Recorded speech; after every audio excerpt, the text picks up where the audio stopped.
Selamat datang di channel Fakta Unik, tempatnya mengungkap kisah-kisah di balik lembaran sejarah yang tak pernah diceritakan buku pelajaran. Di sini, kami membedah logika di balik peristiwa, drama di balik tokoh, dan detail yang mengubah segalanya, dari politik para dewa hingga perjuangan manusia biasa.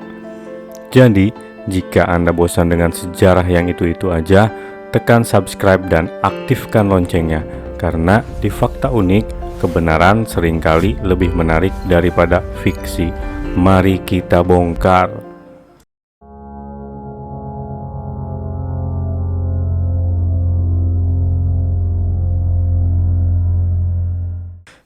Jika Jenderal Sudirman adalah simbol perlawanan fisik, maka Muhammad Hatta adalah perwujudan integritas dan logika republik. Kita mengenalnya sebagai proklamator, bapak koperasi, dan wakil presiden pertama. Tapi di balik kacamata tebal itu tersimpan kisah-kisah yang menunjukkan beliau lebih dari sekedar politisi. Muhammad Hatta adalah seorang intelektual sejati lulusan Belanda. Ia menulis disertasi di bidang ekonomi dan hobinya tentu saja membaca. Ia tak pernah lepas dari buku, bahkan saat diasingkan di Bovendigul, pulau yang terpencil di Papua, koleksi bukunya melebihi jumlah penduduk di desa sana. Tapi prinsip terbesarnya adalah republik harus dibangun di atas fondasi moral yang kokoh.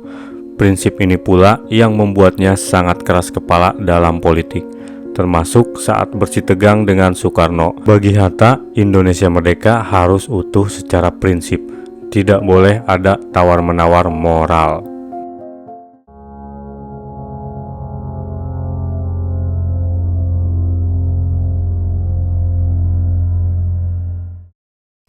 Di sini letak plot twist personalnya. Ketika banyak pemuda revolusioner sibuk berpolitik sambil mengejar cinta, Hatta menetapkan sebuah janji suci yang nyaris tidak masuk akal. Saya tidak akan menikah sebelum Indonesia merdeka. Ini bukan sekedar kutipan romantis. Ini adalah manifestasi totalitas beliau terhadap tugas negara. Hatta merasa komitmen terhadap keluarga akan mengurangi fokusnya dalam perjuangan yang saat itu benar-benar mempertaruhkan nyawa. Ia menolak semua perjodohan, menolak godaan, dan hidup sendiri sebagai bujangan intelektual. Dan benar saja, beliau menepati janji itu. Pada tahun 1945, sebulan setelah proklamasi, ia menikahi Rahmi Rasim. Siapa mak comblangnya? Tentu saja Bung Karno. Ya, Soekarno berperan sebagai mak comblang. Mungkin beliau lelah melihat sahabatnya terus-terusan menjadi jomblo yang selalu fokus pada buku. Hatta menanggalkan status bujangan hanya karena satu syarat sudah terpenuhi, yaitu negara Indonesia telah lahir.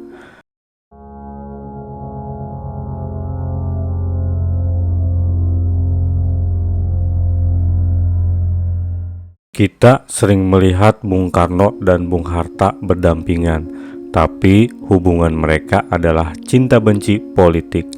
Mereka adalah dui tunggal, tapi juga dui kutub yang saling tarik-menarik. Soekarno adalah api, orator dramatis, fokus pada massa, dan percaya pada kekuatan mobilisasi. Sedangkan Hatta adalah air, tenang, logis, fokus pada mekanisme, dan percaya pada kekuatan sistem dan diplomasi.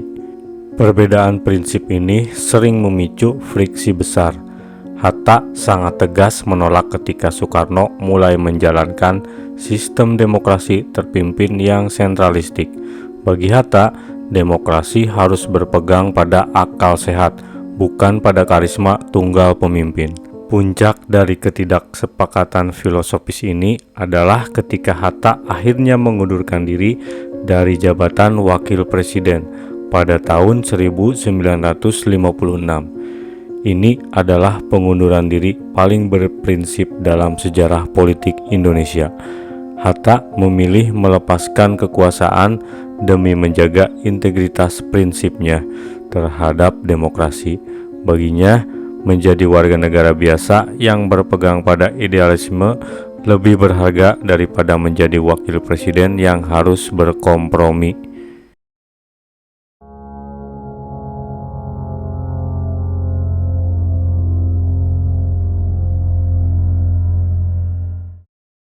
Disinilah kita melihat sisi manusiawi Hatta yang paling menyentuh. Meski punya kekuasaan dan akses, Hatta adalah simbol kesederhanaan yang ekstrim. Cerita ini diceritakan oleh putrinya. Suatu hari, Hatta sangat mendambakan sepasang sepatu merek Belly yang ia lihat di etalase toko. Sepatu Belly pada masa itu adalah simbol kualitas dan sedikit kemewahan. Apa yang dilakukan wakil presiden Hatta? Beliau tidak membelinya. Beliau justru memutuskan untuk menabung dari gajinya. Setiap kali gajinya datang, ia menyisihkan sedikit demi sedikit. Hatta akan mengunjungi toko tersebut hanya untuk menatap sepatu itu lalu pulang. Namun sebelum uang tabungannya terkumpul, Bung Hatta kembali ke toko dan mendapati sepatu Belly impiannya sudah laku terjual. Kenapa Bung Hatta yang punya kekuasaan tidak bisa membeli sepasang sepatu? Karena beliau tidak pernah menyentuh dana negara untuk kepentingan pribadi. Beliau hanya mengandalkan gaji resmi. Bung Hatta yang idealis memilih sepatu idamannya rusak dan hilang daripada melanggar prinsip kehati-hatian finansialnya. Bung Hatta mungkin gagal membeli sepatu idaman, tetapi beliau berhasil membangun sebuah bangsa dengan pondasi moral yang sulit dicari tandingannya hingga hari ini. Seorang Muhammad Hatta bukanlah pahlawan yang gagah di medan perang, tapi beliau adalah jenderal logika dan integritas. Ia membuktikan bahwa seorang pemimpin tidak perlu kaya, tidak perlu haus kekuasaan, dan tidak perlu mengorbankan prinsip demi popularitas. Ia hanya perlu satu hal, setia pada cita-cita dan rakyatnya.